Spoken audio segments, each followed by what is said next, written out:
আসসালামু আলাইকুম। চলে আসলাম নতুন আর একটা রান্না নিয়ে। আজকে রান্না করব ইলিশ মাছ সরিষা।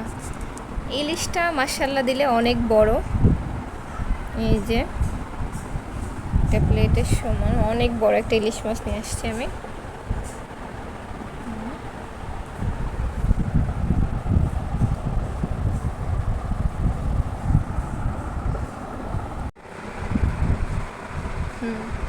সহজ পদ্ধতিতে কিভাবে মাছের আঁশটা ছাড়াবেন এটা আমি বাজার থেকে কিনে নিয়েছি। আঁশটা ছাড়ানোর জন্য মাছটাকে ধরবো, ধরে এইভাবে করে আঁশটাগুলো ফেলবো। মাছটা থেকে অনেক তেল বেরিয়েছে, মাছটা আমি কেটে নিয়েছি পিস পিস করে। এই যে তেল তেল হয়ে গেছে মাছ।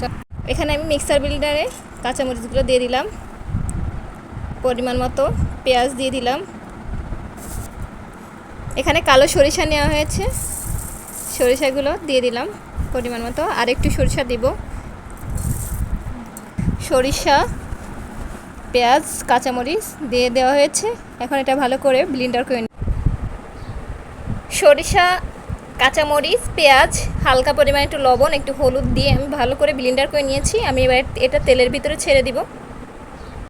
ইলিশ মাছগুলো আমি ধুয়ে নিয়েছি সুন্দর করে। এখানে আমি পরিমাণ মতো হলুদ লবণ দিয়ে দিব। পরে এটা একটু হালকা আছে ভেজে নিব।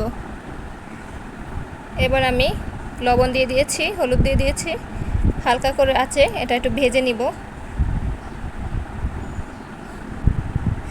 ফ্রাই প্যানে তেল দিয়ে দিলাম পরিমাণ মতো। আমি এবারে হালকা আছে ভেজে নিব মাছগুলো। আমি হালকা আছে একটু লাল লাল করে ভেজে নিয়েছি সবগুলা। আমি এটা উঠায় নিব। হালকা আছে আমি লাল লাল করে মাছগুলো ভেজে নিয়েছি। মাছগুলো অনেক সুন্দর ভাজা হয়েছে। আমি এটা রান্না করে নিব। এবার মাছ ভাজা তেলের ভিতরেই আমি সরিষাটা ছেড়ে দিব। আমি সব মশলাটা দিয়ে দিয়েছি, ব্লেন্ডার করে রাখা মশলাগুলো দিয়ে দিলাম। সরিষার বলক এসে গেছে। আমি এবার মাছগুলো দিয়ে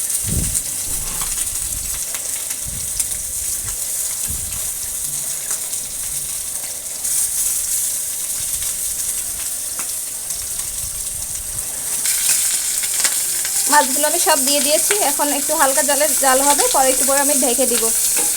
হালকা আছে ঢেকে দিয়েছি যাতে ভালো করে সেদ্ধ হয়। এপিট ওপিট একটু উল্টে পাল্টে দিব, তারপরে রান্না হয়ে যাবে আমার ইলিশ সরিষা। তৈরি হয়ে গেল ইলিশ সরিষা, মজাদার স্বাদের ইলিশ সরিষা। আপনারা এভাবে বাসায় বানিয়ে খাবেন।